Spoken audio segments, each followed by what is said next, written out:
Salut, c'est Hugo, j'espère que vous allez bien. On est parti pour un nouveau résumé de l'actualité en moins de 10 minutes. Et vous le voyez, aujourd'hui, on est à New York. C'est l'avant-dernier jour ici aux États-Unis avant notre retour en France. Avant de commencer, vous le savez, ces derniers jours, on a parcouru les États-Unis pour vous proposer une immersion dans cette élection présidentielle historique, mais aussi pour tourner des reportages qui sortiront dans les prochaines semaines directement sur cette chaîne YouTube. Et tout cela n'aurait pas été possible sans nos partenaires, et notamment le partenaire du jour. Il s'agit, roulement de tambour, de Rhinoshield. Rhinoshield, c'est une marque qui va vous permettre de protéger votre téléphone, mais aussi de le personnaliser. Alors, on va éviter de donner des fake news. Ce serait faux de dire que les coques et les protections d'écran vont rendre votre téléphone incassable. Par contre, ce qui est évident, c'est que leurs protections ultra résistantes permettent de résister aux chocs du quotidien. Par ailleurs, je trouve ça assez cool de se dire qu'en plus de pouvoir protéger son téléphone, eh bien, on va pouvoir le personnaliser. Sur leur site, et je vous mets le lien en description, il y a des designs assez classiques. Moi, par exemple, j'aime beaucoup celui-là. Voilà, un petit design en bois que j'aime maintenant depuis plus d'un an. Mais en l'occurrence, vous en avez pour tous les goûts. Il y a une collection Hunter x Hunter, une collection Fortnite, une collection Naruto ou encore une collection NASA.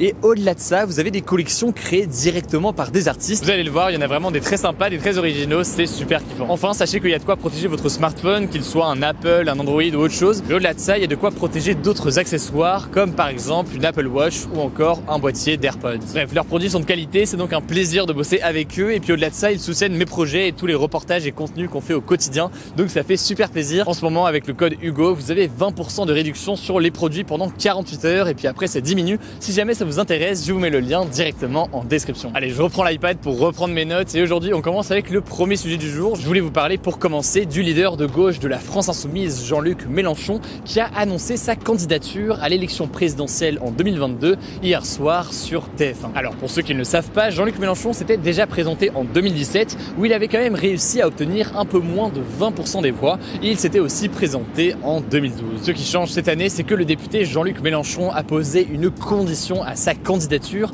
qui dépend en fait plutôt des personnes qui le soutiennent. En gros, il se présentera uniquement s'il arrive à récolter le soutien de plus de 150 000 personnes sur une plateforme numérique et s'il a fait ce choix, c'est pour plusieurs raisons. Déjà, son parti considère que c'est un processus démocratique assez intéressant en plus du fait de devoir récolter le parrainage de plus de 500 élus en France qui est actuellement dans tous les cas une condition obligatoire et qu'il va donc devoir faire tout de même. Le but de cette méthode des 150 000 soutiens, c'est peut-être aussi de se présenter comme le candidat le plus populaire des partis de gauche. En effet, entre la France Insoumise, le Parti communiste, Génération, l'EPS ou encore Europe Écologie Les Verts, c'est pas évident de savoir qui va émerger comme candidat et si ce candidat arrivera à faire une alliance avec les autres partis de gauche. Bref, le vote de cette présidentielle est au printemps 2022, mais on voit que ça commence à bouger. Ça va être très intéressant de voir si jamais la gauche va réussir à trouver un candidat et à créer une alliance pour cette présidentielle. Évidemment, on va voir ce qu'il en est dans les prochaines semaines. Allez, comme tous les jours, on fait un point à l'étranger. Aujourd'hui, vous allez le voir, il y a de quoi faire et on commence avec la présidentielle américaine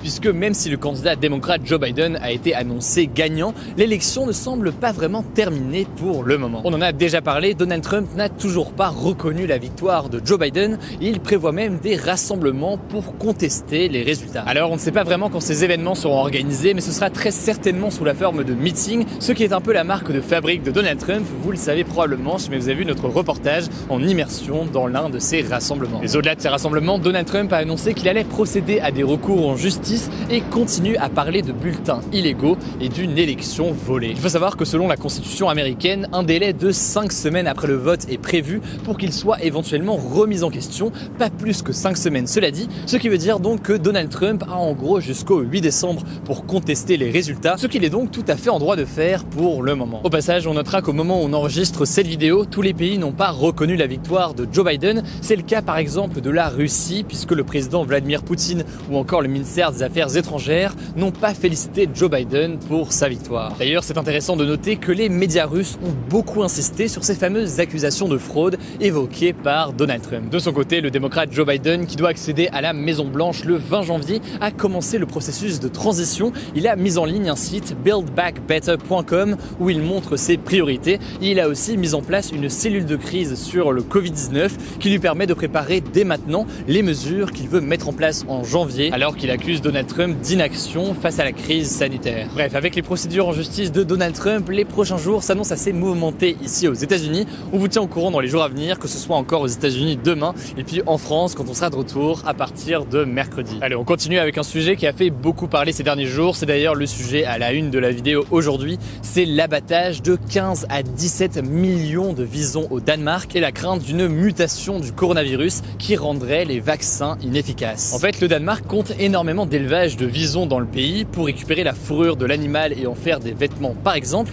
mais le truc c'est que ces dernières semaines, certains de ces élevages ont été contaminés par une version mutée du coronavirus appelée Cluster 5. Or, cette version mutée du virus, elle est transmissible à l'homme et déjà une douzaine de contaminations humaines ont été identifiées. Du coup, le Danemark a peur que cette mutation du virus ne contamine encore plus d'humains et rende encore plus difficile la lutte contre le virus et ils ont préféré abattre la totalité des élevages de visons dans le pays, c'est-à-dire entre 15 et 17 millions d'animaux. Ces derniers jours, le problème a pris une proportion encore plus importante puisque d'après l'Organisation mondiale de la santé, les Pays-Bas, l'Espagne, la Suède, l'Italie ou encore les États-Unis ont eux aussi observé des cas de SARS-CoV-2 dans des élevages de visons. Alors inutile de paniquer, pour l'instant rien ne dit que le virus muté est plus dangereux pour l'homme et au-delà de ça, des mutations de virus c'est très fréquent, mais là ce qui inquiète un peu les chercheurs, c'est que cette mutation du virus pourrait potentiellement rendre plus difficile la conception d'un vaccin. Pour faire très simple, ce qui inquiète l'OMS, c'est que les anticorps créés par le corps humain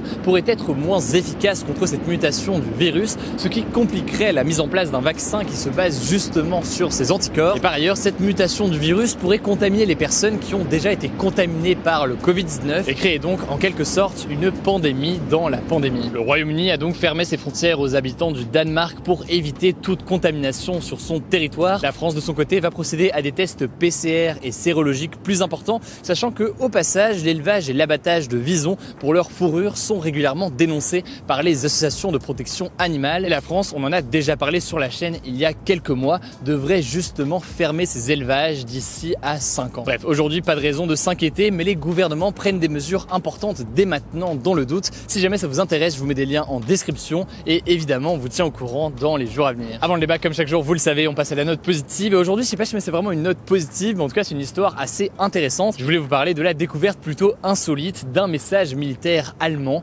vieux de 110 ans. En fait, un couple a retrouvé une petite capsule d'aluminium pendant qu'il se baladait en Alsace. Il se trouve qu'il y avait à l'intérieur un message transporté et perdu par un pigeon voyageur en 1910. Ce genre de trouvailles, logiquement, c'est hyper rare parce que ce sont des objets qui étaient enfouis sous terre et qui finissent par remonter à la surface avec le temps. Du coup, le couple a confié sa découverte au musée de Liège qui a pu l'analyser et en gros, il s'agit d'un message d'un officier allemand qui parle de manœuvres faites pendant que l'Alsace appartenait à ce moment-là à l'Allemagne. Bref, c'est une découverte assez incroyable et si ça vous intéresse, je vous mets les liens directement en description. Vendredi, il n'y avait pas de débat sur la chaîne, mais quant au débat du jour, aujourd'hui, c'est le suivant. Jean-Luc Mélenchon ferait-il un bon président de la République? Pour participer au débat, comme chaque jour, vous le savez, c'est très simple. Vous cliquez sur la chaîne Hugo Décrypte, vous allez dans l'onglet communauté et à ce moment-là, vous pourrez participer au sondage du jour ainsi qu'au sondage des jours précédents si ça vous intéresse. Encore merci à RhinoShield qui est donc partenaire de cette vidéo. En ce moment, vous avez 20% de réduction avec le code Hugo pendant les prochaines 48 heures,